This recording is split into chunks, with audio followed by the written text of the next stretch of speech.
rest hard, work no dey finish, try the rest sometimes.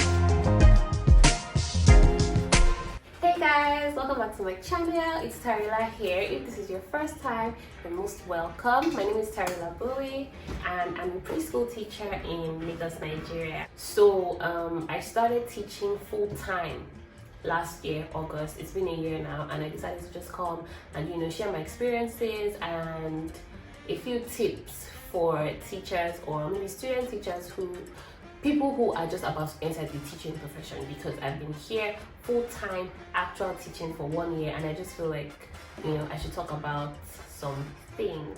I've taught before, but I wouldn't really say that was a real teaching experience. I was just taking milk at that time, but now I'm eating meat. Okay, so let's go into the video. The first tip that I would give a new teacher is you need to build a community, okay? Because in the teaching profession, you can get burned out, you can get overwhelmed, you can get really stressed, and you need to have a community of teachers that understand, people who understand what you're going through.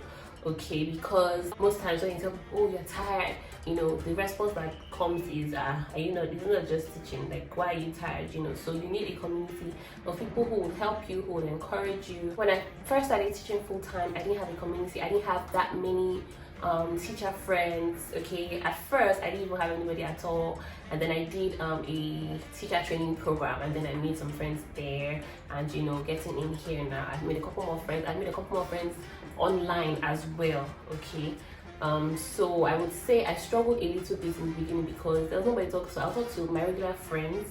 I feel like I'm talking very fast.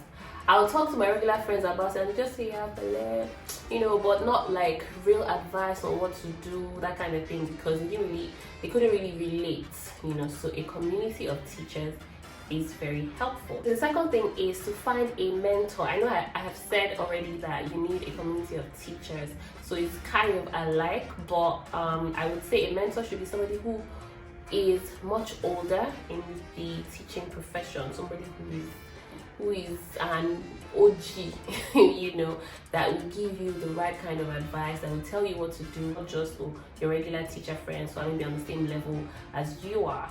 Okay, so the school that I'm at, everybody has a mentor, but it could just be somebody that you pick by yourself, or somebody that you really look up to and you just want to learn from the person. Okay, so when I first started teaching full-time, I didn't have a mentor, but I had a couple of teachers who are much older that I could go and talk to. I have realized that it's really important to have that. It's not just even only the teaching profession, everything that you do, you need somebody who is more experienced, who can help guide you in your journey. So the next tip for a new teacher will be, you need to ask for help. You need to be humble. When I first started teaching, I did not like I was arrogant or I felt like I knew everything. I'm just not a very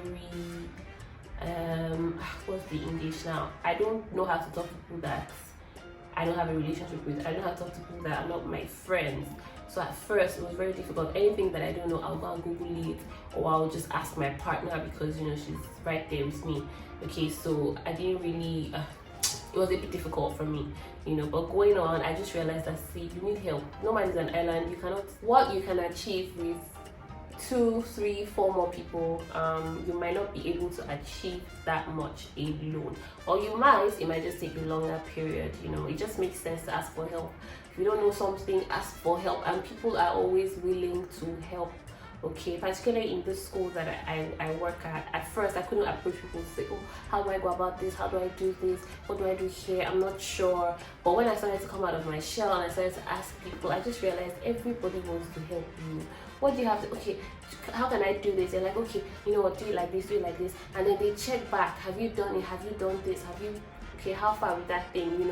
It just and apart from you getting the help that you need, it kind of makes you feel good that, okay, I wasn't able to achieve this before, but I've asked for help and I've gotten the help. So ask for help. There's somebody somewhere, there's some teacher somewhere who knows that thing that you are desperately looking for. You know, who knows how to make that resource that you're looking for? Who knows how to plan lessons in a particular topic that you're struggling with, you know, a particular class that you're struggling with, and you know, you're just there not asking for help. So you never know, ask for help. Next tip is professional development. This is so important. When I first got into this school, that's what was ringing in my ear. You need to develop yourself, you need to get better. But before I even got into this school, I would say that I'm the kind of person who likes to learn. Okay, so when I decided that I was going to be a teacher full time, I'll just go online and look for courses, short courses here and there, short articles that I can read. It is very important. You never know which one will come through for you. At whatever you're doing, you need to be the best at whatever you do. If you're a cleaner, you must strive to be excellent in your cleaning job. If you are a cook, you have to strive for excellence. That is what you need to do. And God has filled us all with an excellent spirit. God has filled us all with wisdom, so we need to use that. Okay, we need to strive to be excellent at all that we do. Whatever you are, be the best at it. Okay, you're a preschool teacher, you're a secondary school teacher, you need to develop yourself. You need to read, you need to take courses, you need to take classes, you need to do so many things. You know, just it's not just by teaching and looking at other people. Okay, you need to be intentional about your growth, about your career growth. So another thing that I would say for a new teacher is to write down your goals. What's your vision? What do you want to achieve? Where are you going? Are you just a teacher because you like children? Do you want to own a school? Do you want to run a school, not like your own school, but do you want to be like in a management position? What exactly is your goal? When you know your vision, right, you know where you're headed, you know the courses to take, you know steps that you need to take to achieve that. It just keeps you in check. Okay, it keeps you motivated. When you keep, maybe you're worn out and then you go back to your vision board and you look at it and you're like, this is where I'm going to, and you know, it just revitalizes you and gives you hope that, okay, you know what, this is just for now, this is where I'm going to. So it just keeps you in check, basically. So my own goal is to run my own school. I want to have my own daycare, preschool, nursery school. That's what I want to do. So that's my own goal. So right now I'm just learning as much as I can, taking as much courses as I can, you know, developing myself, watching people, my seniors watching my seniors, you know, and just trying to get better. I have a plan. So every time I'm like, I'm tired, I can't do this, it's too stressful, am I the only one? I'll just remember, okay, this is where I'm going, this is what I want. So I'm going to stay put here until I achieve my goal. So another thing I would say is to observe other teachers. Again, in the school that I'm currently at, there's observation. It's called peer observation. Okay, so one teacher would leave their class and go to another class to observe, just to see, you know, how that teacher handles behavior, for example, or how that teacher teaches children to read, or how that teacher teaches mathematics. It can be anything, you know, it can be anything at all. So you need to observe other teachers. Okay, where am I lacking that this teacher is better? You know, what can I improve on? You know, what can this teacher teach me? What can I take? Don't look down on anybody and say, oh no, this one, how long has this one been teaching? This one just came here. Where did she come from? What school was she at before? No, don't look down on anybody. Just keep an open mind. Okay, there's something that you can learn from anyone. Everyone has something that you can learn from. Okay, so observing other teachers will help you as well. A lot of things that I do now, I learned by just looking at another teacher doing it. Okay, or just asking, oh, how do I do this? And then they tell me, you know, so you get better when you observe what other people are doing as well. Another tip for new teachers is rest. You need to rest, you need to exercise, you need to do something else, find other interests, because being a teacher, like I have said this a million times, it can be overwhelming. So you need to get sucked in and you just forget yourself. Like when I first started, I would get home and I would just sleep. I'm off. Like I would just sleep. I wouldn't even talk to anybody. Like, and then the weekends I'm at home sleeping again. So it's easy to just forget yourself. So sometimes you really just need a mental break from the whole teaching, from the whole education sector. Sometimes, and you know, it can get so bad that sometimes I dream about the work I'm doing. Sometimes I'm dreaming about the resources, the class resources and the class displays that I need to do. Now that we're online, sometimes I dream about pre-recorded videos. So it's easy for you to just forget yourself, and everything will just be all about teaching, all about your job, and it shouldn't be like that. So you need to find other interests. You can take out a day and say, you know what, on Sunday I'm not doing anything related to work. On Saturday from 6 o'clock I'm not doing anything related to teaching. I'm going to swim, I'm going to paint, I'm going to make my hair by myself, I'm going to braid my hair by myself. Just find something else that is totally unrelated to teaching, just so that your mind can rest, you have a mental break, like I said, and you can just relax. Another important tip is catalog your successes, write it down. It will make you feel good, so that days where you're like, am I even doing anything at all, you remember that, oh, but on this day this happened. Okay, let me give an example. Say there's a child in your class who for some reason just forgets everything that you say. It feels like you're putting in a lot of effort and this child is not even learning anything. The day that child remembers something that you have taught, or the day that child gets something right, write it down. Okay, that's a success. And then if it now goes back to, oh, this child is not listening anymore, this child is not remembering, you then remember that, oh, but on this day this child got this right. So that will just motivate you to keep going. Like, okay, on this day, I managed my class well, my class wasn't noisy or whatever. Write down your successes. Write. Even the ones that you don't succeed at, the challenges that you've had, what happened today. Okay, these children didn't listen to me, I need to work on my classroom management. Write it down so you know that's what you're going to work on. What else didn't go well? I did not relate well with my colleague today, I need to do better. You write it down. Oh, so person smiled at me today. Oh, so this parent who is usually stuck up or whatever smiled at me today. That's good, I must be doing something right. What am I doing right? Write, so that you can always go back to it. Alright guys, so that's it. That's everything that I have.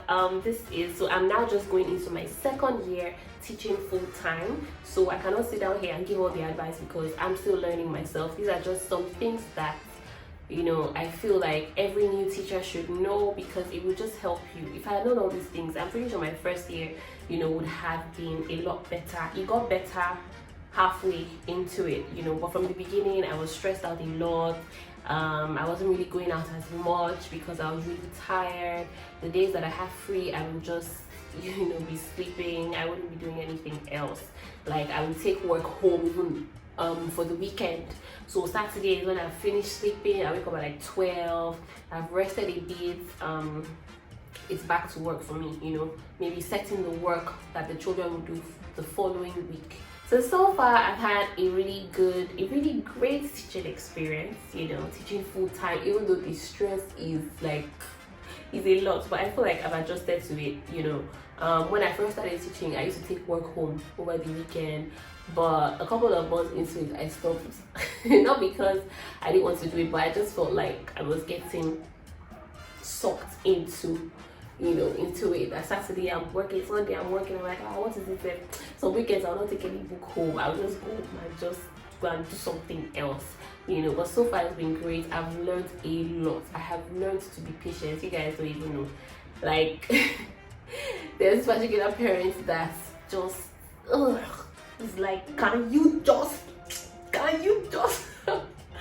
you know that feeling where you just want to squeeze somebody's neck. This parent, there was one time this man came in and she was shouting, saying a lot of things, saying all sorts, and I'm just like, in my head I'm like, it's me that this one is supposed to like this. So, and this same parent, very problematic, even during this online school, she was a handful, but we can't, like, it's not professional, to yell back or whatever, even though sometimes people can push you and you don't know when you just okay. But I've learned patience, I've learned customer service, simple like that, because this same woman, she come for open day or whatever, and we have to be like, oh, hi, good morning, so I've learned to be so very polite. I've learned to be very patient with people. I have also learned to give people benefit of doubt. Okay, somebody can just come and be rude to you, but not intentional. The person did not wake up and say, you know what, I'm out to get Miss Bull today. So sometimes you just have to see the best in people. It could be that they're stressed, which is no excuse for them to come and put their frustrations on you. But yeah, I've just learned to give a lot of room, for people's mistakes, and just give a lot of allowance. Okay, that's when it comes to teaching, because outside of that, I don't have patience like that. It's just when it comes to when it comes to the children and their parents and other teachers as well. So that's it, guys. I hope you've enjoyed this video. Don't forget, if you're a new teacher, if you're looking to teach, you need to have a community. You need to have teacher friends, just like minds that you can talk to. Professional development, very important. You should have a mentor. What else did I say? I can't remember what else I said, but it's in the video, you can rewind. Rest. If you can afford to go on a vacation, please do. If you can afford, just spoil yourself. You worked hard. Teachers are such hard workers, so you need to, as much as you work hard, you should rest hard as well. Okay, rest hard. Work no dey finish. Try the rest sometimes. So that brings us to the end of this video. I really hope you enjoyed it. Don't forget to give it a thumbs up if you did. Don't forget to subscribe as well, and I'll see you in my next video.